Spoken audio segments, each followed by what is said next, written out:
लोकसभा चुनाव के पहले चरण से 4 दिन पहले 14 अप्रैल को डॉक्टर भीमराव अंबेडकर की जयंती पर सभी राजनीतिक दलों ने दलित मतदाताओं को संदेश देने में कोई कसर नहीं छोड़ी। बीजेपी ने इसे समरसता दिवस के रूप में मनाया, सपा ने लखनऊ में संविधान बचाने का संकल्प लिया तो बसपा ने बुद्ध पूजा का आयोजन किया और इस तरह लोकसभा चुनाव के बीच यूपी में दलित वोटों को लुभाने की जुगत हुई। ये कोशिश यूपी की उन 17 सीटों को अपनी झोली में डालने के लिए की गई जो आरक्षित हैं। अंबेडकर का नाम लेने के अलावा एक और ट्रेंड है जो इन आरक्षित सीटों पर जीत के लिए आजमाया जा रहा है। पार्टियों ने इन आरक्षित सीटों पर युवा उम्मीदवारों को मैदान में उतारा है। तो चलिए यूपी से हमारे साथी आशीष मिश्र की रिपोर्ट के जरिए देखते हैं कि सुरक्षित सीटों पर युवा दांव में कितना दमखम है।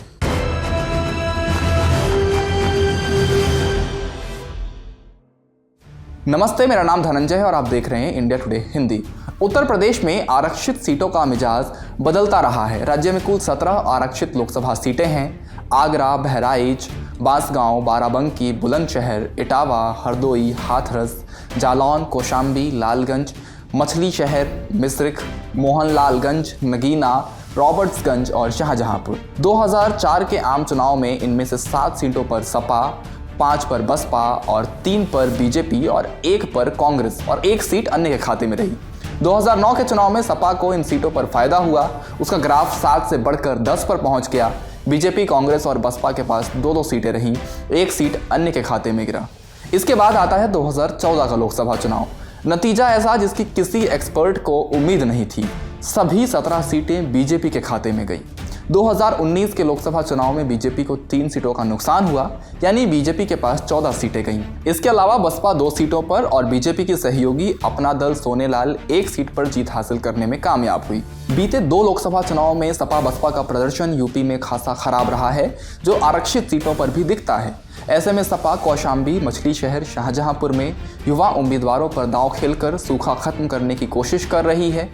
कौशाम्बी सुरक्षित लोकसभा सीट से चुनाव लड़ रहे पुष्पेंद्र सरोज महज 25 साल और कुछ महीनों के हैं। युवा दलित नेता हैं और लंदन की क्वीन मेरी यूनिवर्सिटी से ये अकाउंटिंग और मैनेजमेंट में ग्रेजुएशन की डिग्री कर आज आए हैं।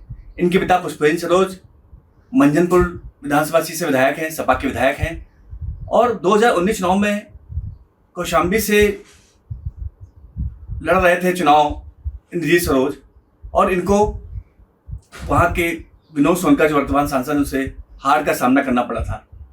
2022 के विधानसभा चुनाव में इंद्रजीत सरोज मंझनपुर से चुनाव लड़ रहे थे और उसमें एक लड़का जो लैपटॉप लेकर उनके सारा चुनाव प्रबंधन कर रहा था वो था पुष्पेंद्र सरोज। आज वही पुष्पेंद्र सरोज कौशाम्बी लोकसभा सीट से सपा का उम्मीदवार है। जौनपुर जिले में आने वाली मछली शहर सुरक्षित लोकसभा सीट से चुनाव लड़ने प्रिया सरोज भी एक युवा दलित नेता हैं। इनके पिता तूफानी सरोज केराकत विधानसभा सीट से विधायक हैं और 2022 के विधानसभा चुनाव में भी जिस तरह से पुष्पेंद्र सरोज ने अपने पिता की मदद की थी, उस तरह से प्रिया सरोज ने भी अपने पिता की चुनावी प्रबंधन में मदद की और आज उनकी प्रबंधन की शैली को देखते ही समाजवादी पार्टी ने उन्हें मछली शहर लोकसभा सीट से अपना उम्मीदवार बनाया है। उधर शाहजहांपुर की रिजर्व सीट से सपा ने 26 साल की ज्योत्सना मुंड को टिकट दे दिया है। ज्योत्सना सपा के पिछड़ा वर्ग प्रकोष्ठ के अध्यक्ष और पूर्व एमएलसी राजपाल कश्यप की भांजी हैं। चुनाव में मामा राजपाल अपने अनुभव के बूते भांजी को संसद पहुंचा देने की कोशिश में हैं। ज्योत्सना के युवा कंधों पर शाहजहांपुर लोकसभा सीट पर भाजपा को हैट्रिक जमाने से रोकने की कठिन चुनौती है। एक और सीट है जहां किसी बड़ी पार्टी की प्रत्याशी की नहीं बल्कि नई नवेली पार्टी के मुखिया की चर्चा तेज है। सीट है नगीना, जहां से आज़ाद समाज पार्टी के उम्मीदवार हैं चंद्रशेखर आज़ाद। 2022 के यूपी विधानसभा चुनाव में गोरखपुर सीट पर बीजेपी उम्मीदवार और मुख्यमंत्री योगी आदित्यनाथ के खिलाफ चुनाव लड़ने वाले चंद्रशेखर ने सोशल मीडिया के जरिए काफ़ी सुर्खियां बटोरी हैं। सीटों के बंटवारे से पहले तक जयंत चौधरी इस युवा नेता को विपक्षी खेमे इंडिया के टिकट पर नगीना से उतारने की कोशिश में लगे थे, लेकिन एनडीए में जैसे ही जयंत शामिल हुए, बातचीत का यह तार टूट गया। देखिए, नगीना पर चंद्रशेखर के आने से समाजवादी पार्टी और बहुजन समाज पार्टी के असहज होने के अपने अपने कारण हैं। मुझे लगता है समाजवादी पार्टी का असहज होने का कारण यही है कि जो मुस्लिम मतदाता समाजवादी पार्टी और कांग्रेस के गठबंधन की बजाय चंद्रशेखर भी उसको प्रभावित करने में सफल रहे हैं और वो बड़ी संख्या में कहा जाए तो चंद्रशेखर की तरफ गया है। तो समाजवादी पार्टी इस वजह से पहले से असहजता महसूस कर रही थी। इसके अलावा बसपा के असहज होने की जो है वो सामान्य वजह हैं। चंद्रशेखर भले ही जो है बसपा प्रमुख जितने बड़े नेता नहीं हो पाए हैं, लेकिन बसपा प्रमुख को इतना बिल्कुल जो है आभास है कि वो उसी दलित वोट बैंक के बीच में अपनी मजबूत पकड़ बनाते जा रहे हैं। युवा उम्मीदवारों की इस फहरिस्त में अगला नाम है इंदु चौधरी।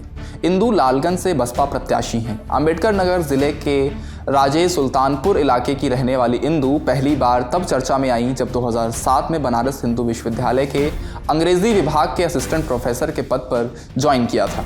उन्होंने 2021 में बहुजन शक्ति नाम से एक संगठन बनाया।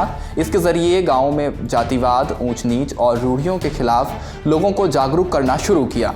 लालगंज से बसपा सांसद संगीता आज़ाद ने जब पार्टी छोड़ बीजेपी ज्वाइन की तो बसपा प्रमुख मायावती ने 21 मार्च को इंदु चौधरी को दिल्ली बुलवाया। करीब 2 हफ्ते बाद 3 अप्रैल को पार्टी ने इंदु को लालगंज से अपना उम्मीदवार घोषित कर दिया। ऐसा नहीं है कि युवा दांव सिर्फ सपा बसपा ने ही खेला है, बीजेपी ने बहराइच में ये प्रयोग किया है। बीजेपी ने अपने मौजूदा सांसद अक्षय बरलाल गोंड की जगह उनके बेटे आनंद कुमार गोंड को बहराइच की सुरक्षित सीट पर उम्मीदवार बनाया है।